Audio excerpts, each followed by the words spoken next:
telling everybody who's ever got into the space, you need to expect a 50% correction in a bull market, and you might see a 70% bear market. And over 5 years, you'll have still made more money than you could imagine. So you have to accept those things. So this thing starts tanking. Bitcoin starts first, then Ethereum rolls over later, and it's all down 50%. Got this weight on my shoulders. I've got all of these people that have been following me. I have been telling them this, but it messes with your mind. And I pick out the one chart that matters to me, which is the adoption chart. Is anything that's going on with China and mining and this and that changing the adoption curve or not? No. So then, as you said, the relentless rise of technology continues. So la, la, la, I can't hear it. So I turn around to my wife and I'm like, it's fallen 50%. Everybody's freaking out. And she just looked at me and goes, you are all so ridiculous. She said you should expect this. Now it's happening. Everybody's freaking out. And she just walked off and said, don't be, she just said, don't be so stupid, and walked out of the room. And I'm like, yeah, just, Twitter is somewhere sometimes, or Reddit, or whatever forum you're on, is sometimes your enemy. And sometimes you just need to turn that off. Now, it's been the same with investing in Amazon, right? The reason Bezos is so wealthy is because he was probably one of the only people in the world who had Amazon shares from the beginning and never sold them, because it went down 95%, 2001 too. It's had several 60% falls, and it still made him the richest man in the world. This is what exponentiality looks like. And for people who are a little more savvy, there's a magic trick to everything to keep your sanity in this, because this stuff goes like this, and then it does this, and you'll see there's like free charting almost on every platform now, TradingView, something like that. Just change the scale to a logarithmic scale. And what you'll find is, like, you look at Facebook, it goes like this. You look at Amazon, it goes like this, right? And it always feels like, I can't buy this. This has gone up too much. That fear that you had at 52,000, right? But that's real.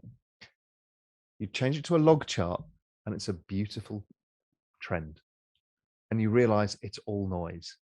And yes, those movements can be 50%, 60%, but it's just moving in that lovely little trend. Facebook has done that since 2012, never deviated. Nor has Apple, nor has Microsoft, nor has Google. None of these have. Not even Tesla. And nor has Bitcoin, and nor has Ethereum. They're all network effects, and they're priced in the same way. They're all exponential in nature, which we can't get our heads around until you put it on a log chart, and it makes you calm down. Scale would go like a Bitcoin chart. Well, because it starts really low, it might start at $10, and then it's got to go up to $65,000. So suddenly you're seeing a move, $1,000 move. It looks small, but before it was big. So what happens is it squashes the chart, because most of the price action has happened from, let's say, $10,000 to 65,000. So you keep getting this, looks like this all the time. And so this is just by stretching out the timeline? No. So what a log chart does is change the scale, where it doubles every measure. So it goes $10, $100, or it goes 10x, let's say. $10, $100, $1,000, $1 million. What that little trick does is smooth out all of this issue. So you'll get comfortable when you look at it, just to realize that, and look at the scale, look how it's changed versus the other scale. And you'll see from that, it basically compresses all of this. It's the same as if you used percentages, because a 5,000 point move now in Bitcoin is not the same as a 5,000 point move when it was at 5,000. It would have been 100%. And now it's not.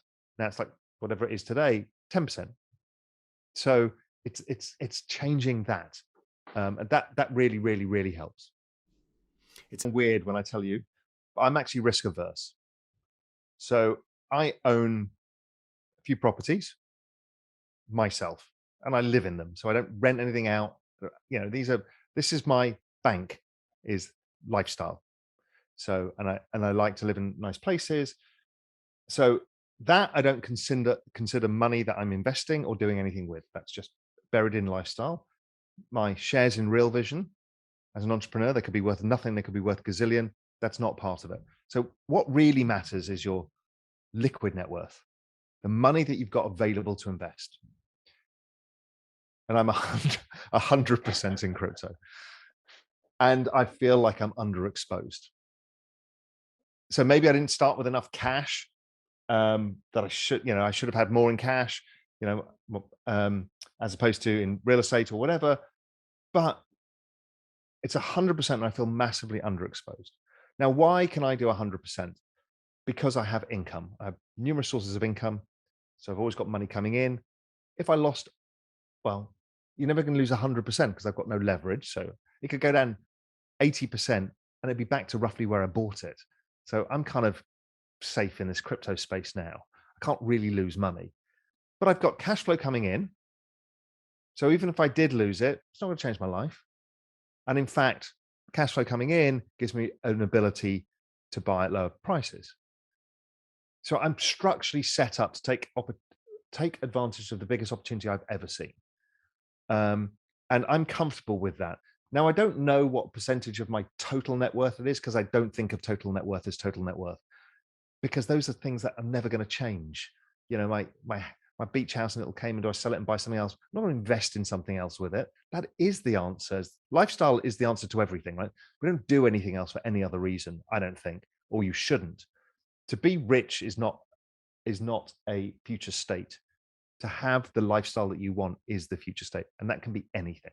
You can live on a shack on a beach in Nicaragua and be the happiest man in the world. Go for that. So that's what I care about. But liquid net worth, yeah, everything. And I feel underinvested. I'm desperate to, waiting for the next quarter when more income comes in to put more in because I feel underinvested at all times. That's how much conviction I have. I've never done that before. Ever in my entire lifetime have I ever taken a bet like this. I want to make sure that they hear, though, that you've got the income coming in, that this is not a leveraged trade. I think that that's very, very smart. I don't have debt.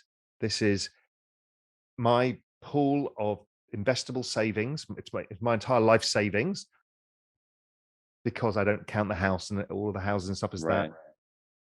So I can't be forced out of it. I can't lose everything. And I've got an income that tops it up.